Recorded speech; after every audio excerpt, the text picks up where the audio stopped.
Bueno, pues básicamente lo que tenían en Chipre fue un sector financiero quebrado, que terminó quebrando en 2013 ya formalmente, pero que ya venía con problemas de mucho antes. Entonces, básicamente quebró porque en casi todo lo que invertía el sector financiero chipriota, pues o impagaba o estaba cercano al impago.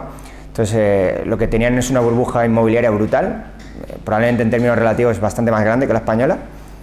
Entonces, esta burbuja inmobiliaria en 2008 empieza a fallar y para 2009-2010 está en plena caída. Entonces, ya tenían graves problemas. Y luego, además, el sector bancario chipriota se metió en lo que Akaria llama el the biggest carry trade ever.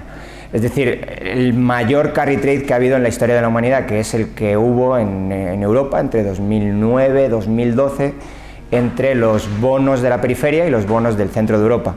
Y es que básicamente, como se suponía que iba a haber una convergencia de tipos de interés, cuando se empiezan a separar y ciertos inversores empiezan a ir hacia activos de más calidad, pues lo que empiezan a hacer el sector bancario de prácticamente toda la eurozona es a ponerse largos en los bonos que daban mayor interés en la periferia y a ponerse cortos en los bonos que dan menor interés, que es en los países del centro de Europa. Claro, esta estrategia básicamente, como no llegó a...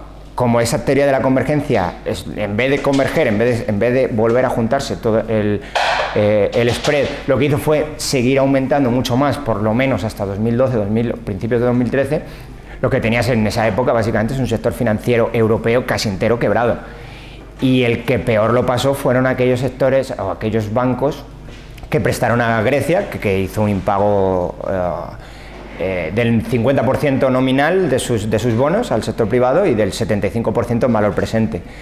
Entonces, básicamente al final lo que terminó ocurriendo es que tanto por un lado crédito interno, tenías una burbuja inmobiliaria fallando y con tasas enormes de non-performing loans, y por otro lado tenías las inversiones extraterritoriales chipriotas, sobre todo en deuda pública griega, pues también fueron fatal. Entonces, desde 2012 venían pidiendo un rescate y el rescate se hizo efectivo a principios de 2013.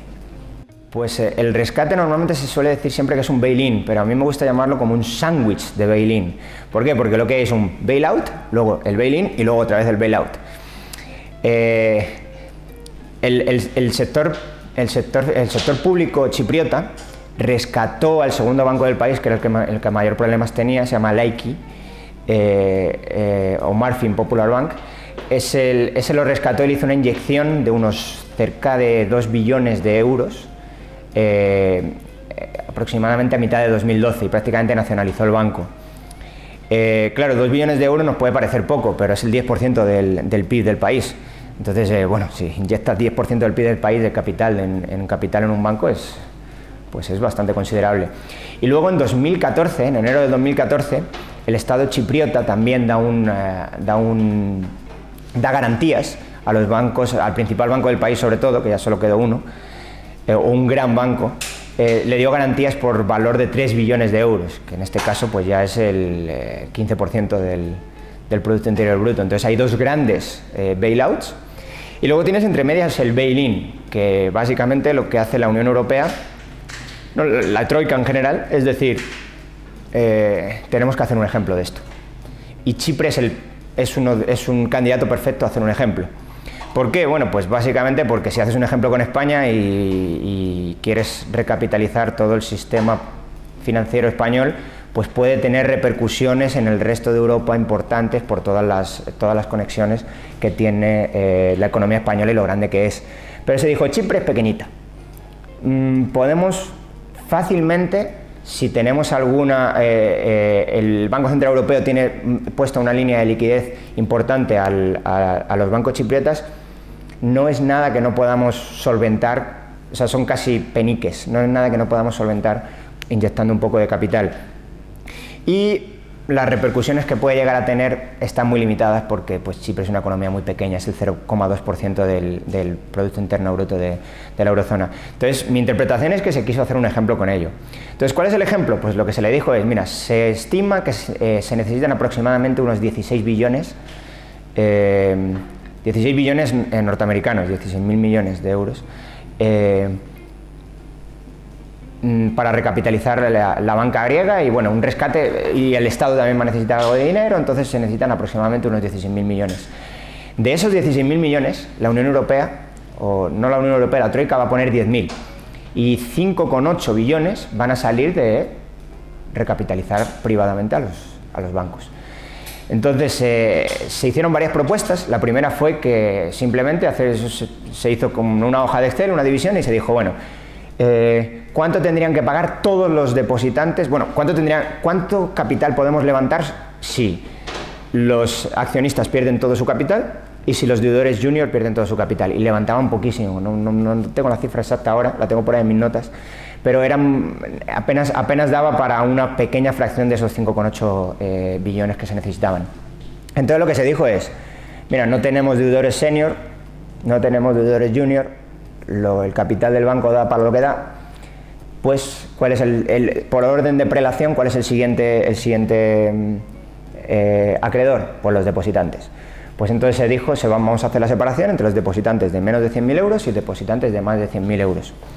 Y el primer plan era que los depositantes de menos de 100.000 euros pagaran casi el 7% como un tax levy, pagaran el 7% como para recapitalizar el banco.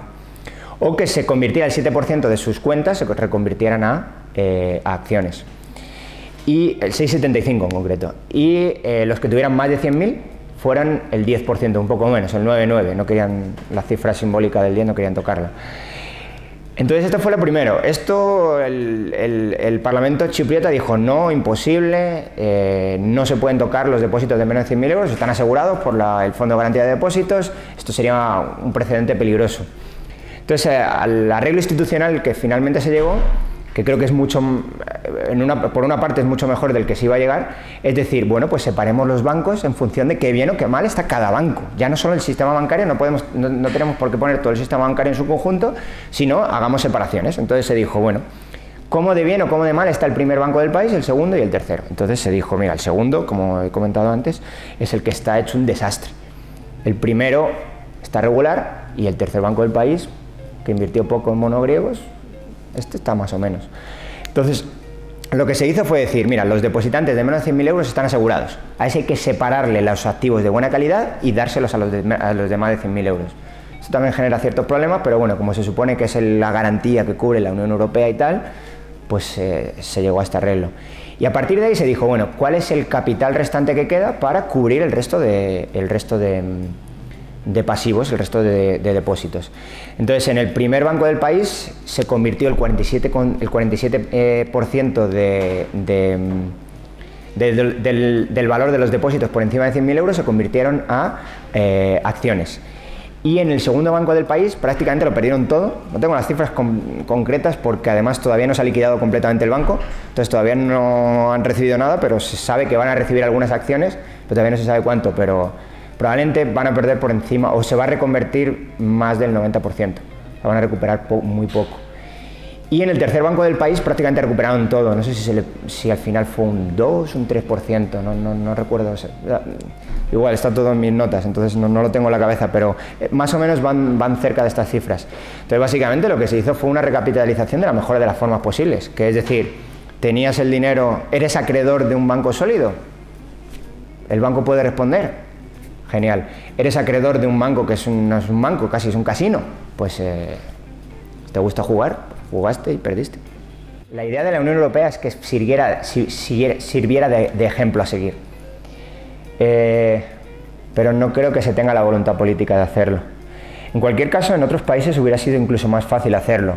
Porque, por ejemplo, en España se podía haber o sea, el problema de Chipre es que apenas había deudores que no fueran ya ni los accionistas, que no son deudores como tal, pero bueno, accionistas o depositantes. Había un poco de deuda, pero muy poca. En el caso, por ejemplo, de España, hay bastantes deudores senior, entonces se podría tirar de esos deudores senior. El problema es que cuando uno ve los antecedentes que hay, pues, por ejemplo, los preferentistas son deudores senior. Y además son de los más, es lo que está justo debajo del capital, porque son convertibles en acciones. Se les convierte en acciones y, bueno, un proceso judicial que lleva años y años y años, y al final, creo que en el caso de Bankia les ha reconocido la Corte y se los están pagando ahora las preferentes. Bueno, no sé al final cómo quedó exactamente, pero creo que más o menos fue así. Entonces, claro, teniendo en cuenta este precedente, pues decir que si eres incapaz de tocar a un deudor senior, imagínate al depositante aquí en España. Entonces, bueno, creo que políticamente no, económicamente creo que es la mejor salida, la mejor opción, pero políticamente va a ser difícil que eso pase o que eso ocurra.